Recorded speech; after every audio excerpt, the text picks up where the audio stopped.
Today let's learn the folder and file structure in Magento 2. This is the VS Code editor here, and when you open project and select your Magento installation, you will have all the project files on the left side.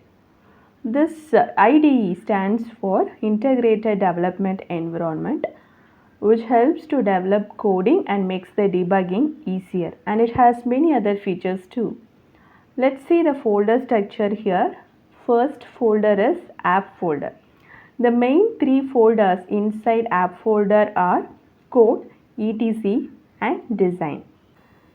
Here app code folder contains modules. Magento itself is a modular based application. Each and every functionality is considered as a module here. For example, when we do any changes in catalog page, or product listing page, or inside the product details, and that each and every functionality will be inside a module.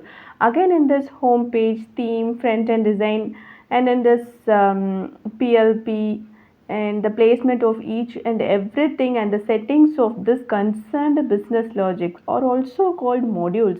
Hence, modules provide business features with supporting logic, and modules are the central units of Magento organization. So the purpose of module is to provide new functionality or to extend the functionality of other modules. And another example is if you add a product in your cart, and you will be directed to the checkout page. That checkout functionality is itself a module. We will learn more about modules in the next videos.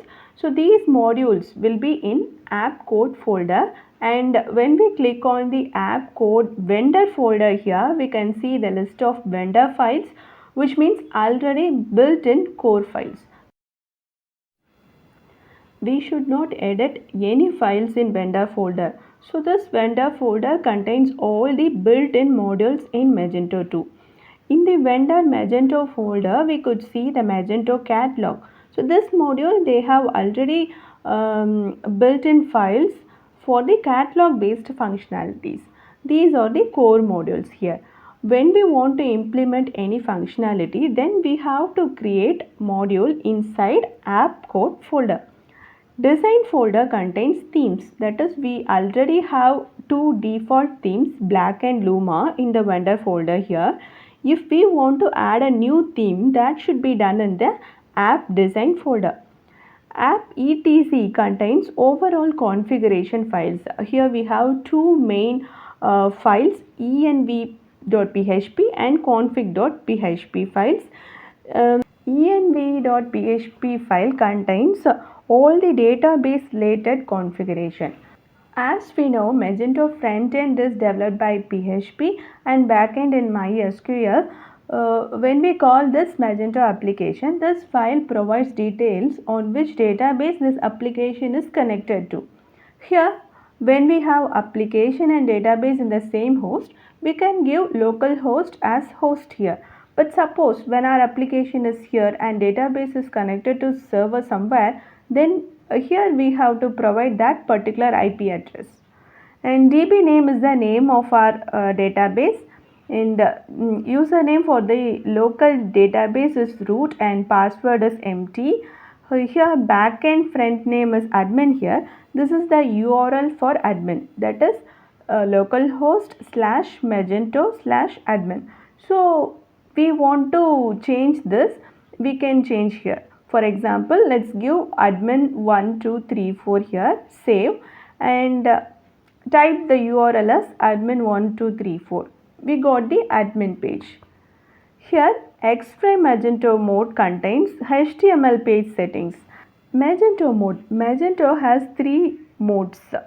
First one is default mode, second one is production mode, and the third one is development mode. In production mode, errors will not be in page, it will be in log file. In development mode, we get errors in page itself. Default mode is the combined of both. Google these modes for better understanding. Then sessions. Consider 100 users accessing the same file. To maintain them with identity, we have sessions here. Session is maintained as a file in server. It may also be maintained as cookies in local. Catching types here, while clearing cache, what are the entities to be cleared will be mentioned here by enabling them. And next file in app etc folder is config.php file. And this file contains all the modules that we used in our site. All the modules here are the already existing modules. It starts with module underscore. Here module name arrow 1. This indicates that the particular module is enabled.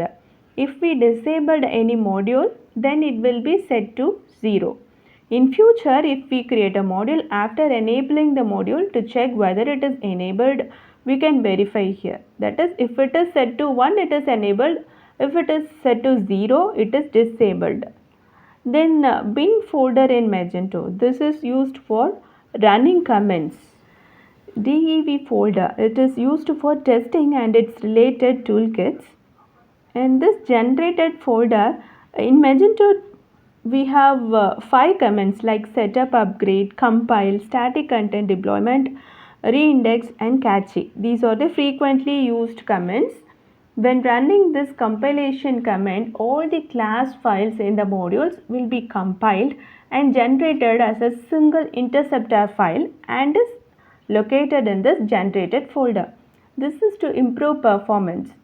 And app code vendor files and the files we use in our module will be built together and is located in this generated folder. Sometimes if the desired changes is not reflected after compilation, then we delete the generated folder and we need to refresh the page. And lib. Lib folder contains built-in library files such as CSS, JS, font, jQuery and some other source files. And in pub folder mainly we use media and static folder. Media folder contains images and imported items. Images folder contains all the images such as product images, banners and everything we use in our store will be here. This import folder here, if you want to import 5 or 10 products manually, that is okay, we can do it. But if we want to import 5,000 or 10,000 products, we go for importing CSV files to import bulk products. We can place all images for those products here and we shall give the path during configuration. This is to save time. And pub folder static folder. Inside pub folder we have static folder. Front end files such as CSS, JS files of the modules will be generated here after running static content deploy command. Then the next important folder is var. Var folder contains cache, log, report files. Cache contains page cache. When we run cache clean, these files will be cleared. Log contains record of the events. For example, we went home page and we visited listing page and then we went to product listing page and cart page and then checkout page. So in backend, this flow will be recorded in the log file. We use this mostly to locate the error.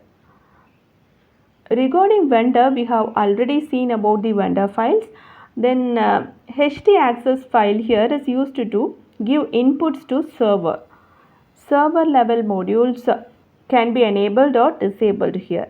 Composer.json. This is yet another important file here. We can install Magento functionalities in 2 types. One is downloading the file and installing. Second type is using Composer, we install module. This is like a configuration file to provide information such as compatible version and so on. Composer.log. This file is just like composer.json file. And index.php. When we access Magento, it first hits the index.php file. From here, it goes to bootstrap file and the process continues. Magento cannot work without this file. And this is just a short description or explanation of Magento folder and file structure. You please Google and understand the structure deeply. Another file I forgot to mention is this file for language packages. When we want to switch between languages in our store, that is for language translation purpose, we use this. Okay, have a clear understanding of this file and folder structure in Magento 2. We shall see in the next video.